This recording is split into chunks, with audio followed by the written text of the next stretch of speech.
There is a massive difference between launching products and actually building an asset. And if you're an Amazon FBA business doing revenue, but your margins keep shrinking every time Amazon fees go up, you're already in this trap that you see right over here.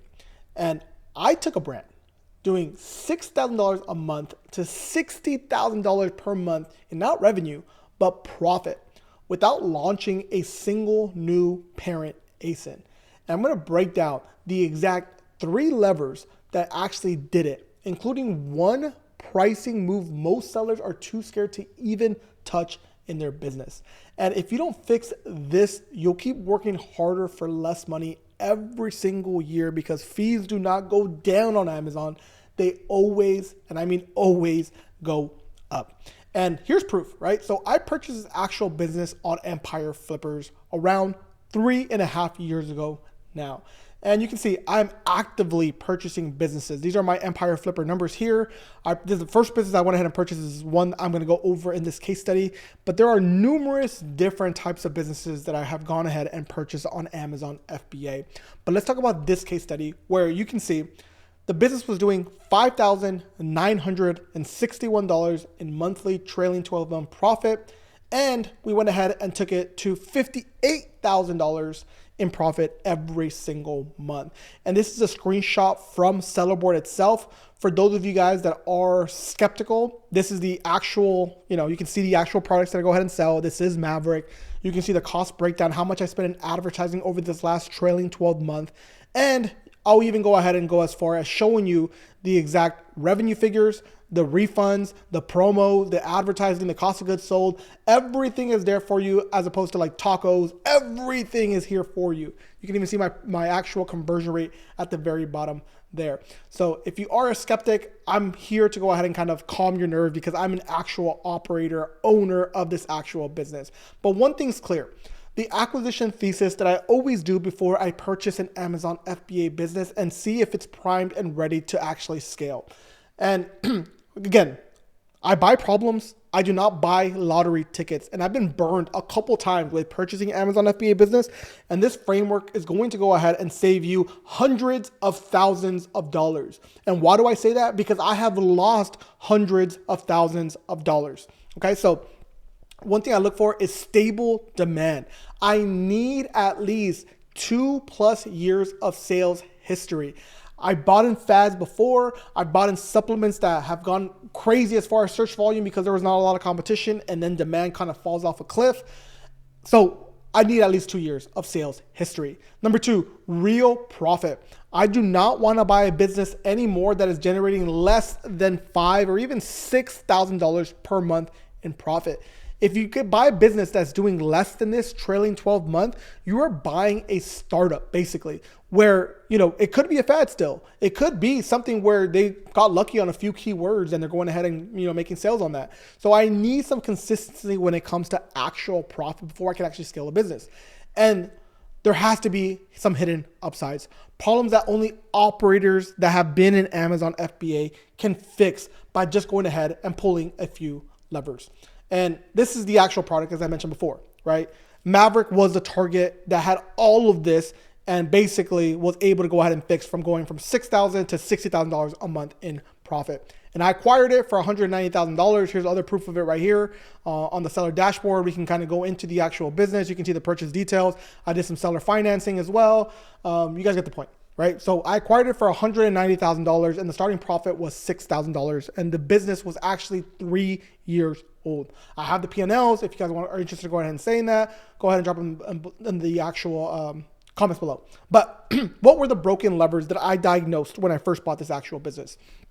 First, traffic, tacos, 14.2%. And basically this just means that out of all your total sales, how much of it came through ads?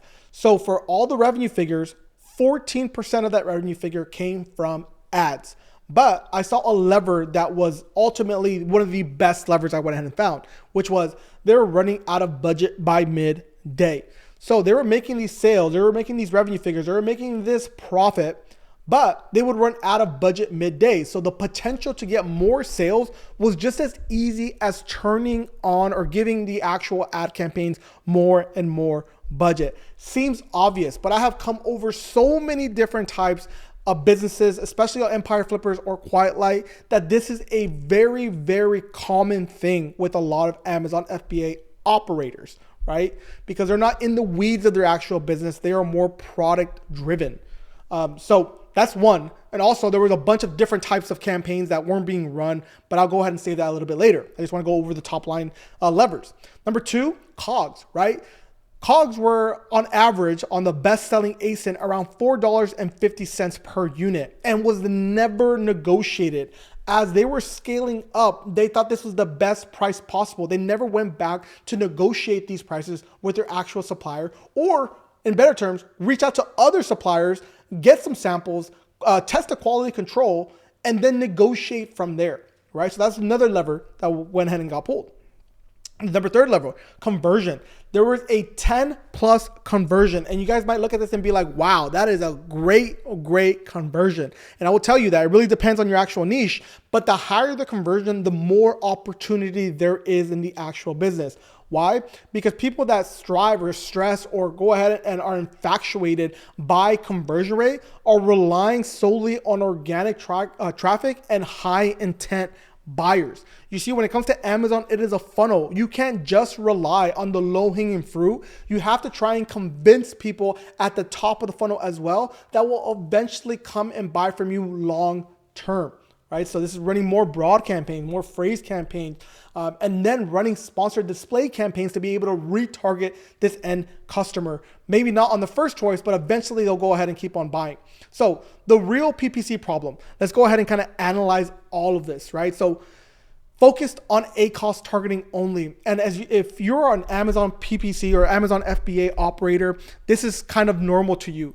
People are obsessed with ACoS and having some type of targeted ACoS where if a campaign has a ACoS of over 25 or 30%, they quickly optimize very quickly because they want to be below a 30% ACoS. The thing is, if you are striving for an ACoS number, you are only relying on safe traffic. That means that you're only relying on basically low-hanging fruit, and you're not expanding the search volume and the reason why Amazon is so powerful.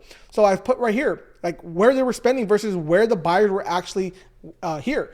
And that is buyers were ignored. High intent, long tail keywords were not being targeted. Broad match campaigns were not being targeted. Different sponsored brands, sponsored display campaigns were not being targeted. Sponsored brand videos weren't being targeted here, right? The thing is that sometimes people don't like running these different types of campaigns because they see that their ACoS level is above 30%, not knowing that the more and more traffic and the more data that you feed Amazon, the more you're able to retarget certain customers. And you can see that they were only paying for profitable sales, right? Which is okay. A lot of these people that do Amazon FBA do this as a side hustle. They build this along with their full-time job. So they are obsessed with the profitability of their business, and they don't really see the actual future of their business, how they're going to be able to convert different types of sales long-term, right? So that's another one.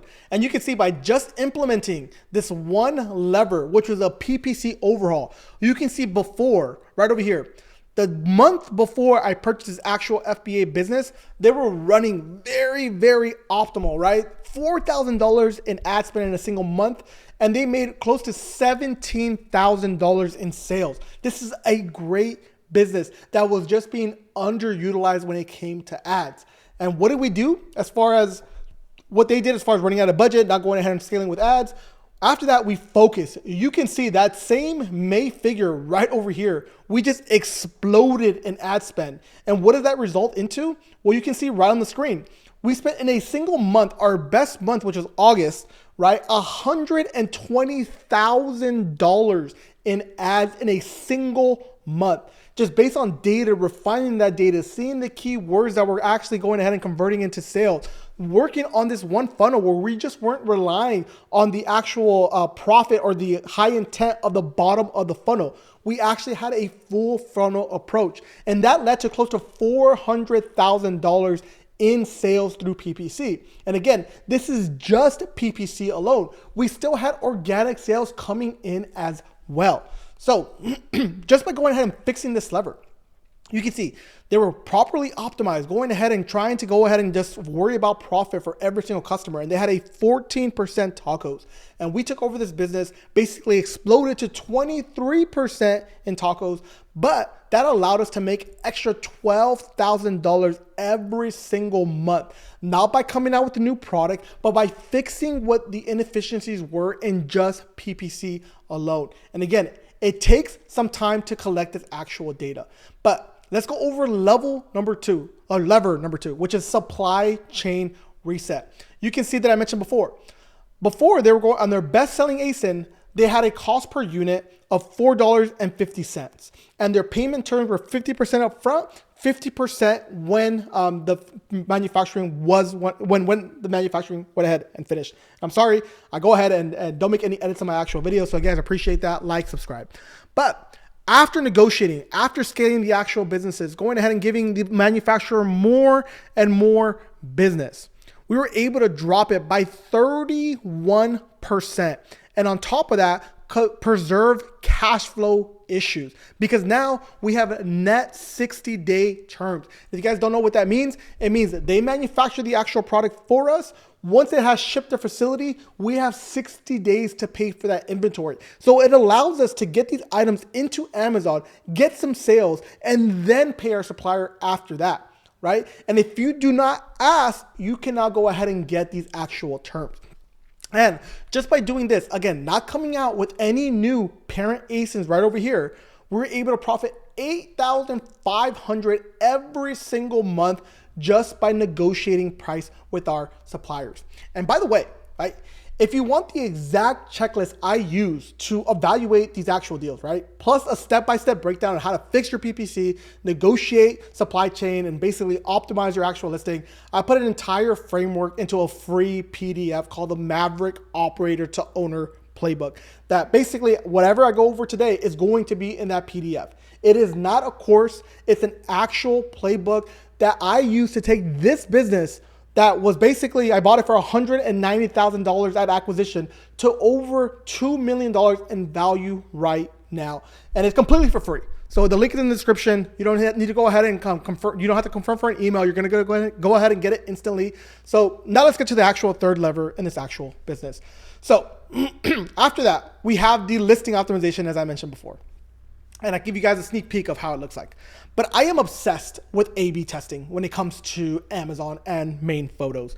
Because the thing is, once you start receiving data and you start looking at the search query performance on Amazon, you actually uncover what gives you the most sales. You see where the funnel is breaking, you see where there's low-hanging fruit.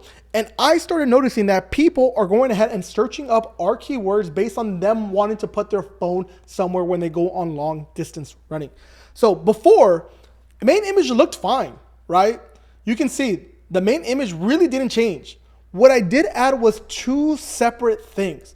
I went ahead and optimized a phone to fit in the actual pocket. So now when somebody is typing in a running phone holder vest or whatever like that, or whatever it might be, as far as our keyword, they don't have a question as if their phone is going to go ahead and fit. And I also added a lifetime warranty on that as well, right? So based on just making these fixes alone, revenue went to 7 figures, because now the actual keywords that we're targeting are targeting a certain demographic that over time, they see us over and over again with ads that eventually they're going to go ahead and convert and buy.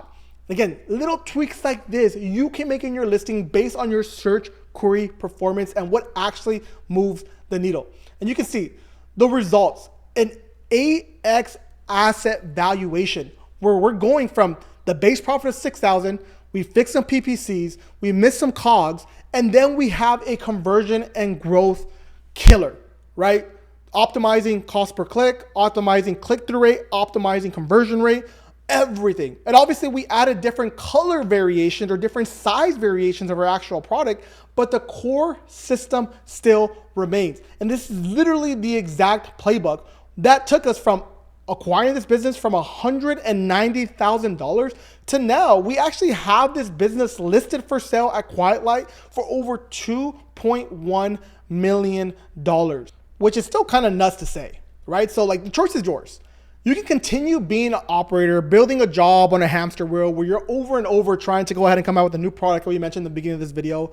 Or you can actually become an owner, building an assets that runs literally on 30 minutes a day. Especially with AI now, being able to download reports, talk to each other, being able to see exactly where the low-hanging fruit is, there is no excuse that you can't build on what's currently out there for sale. Because I'm telling you right now, people that got into Amazon FBA got into it as a side income type of project, and they don't know the right levers to go ahead and pull. And look, if you guys are interested again in a strategy call, you can go to schoolfba.com and we'll kind of go over as far as like what your business is right now. If you're trying to buy an Amazon FBA business and scale it, this can go ahead and kind of work for you. But if you're tired of just running a job and you want to actually own an asset, stop guessing and start using frameworks that I went over here. I took everything I just covered and a deal valuation checklist and basically went into more depth as far as the 3 growth levers and the exact 30-day game plan I ran after acquiring Maverick, acquiring Dynasty Golf, acquiring Fade Guide. Basically, it's going to be a free PDF called the Maverick Playbook. That's going to be right under the description and in the pinned comment down below. And again, it's completely for free. So click it, download it, and start fixing your business this week.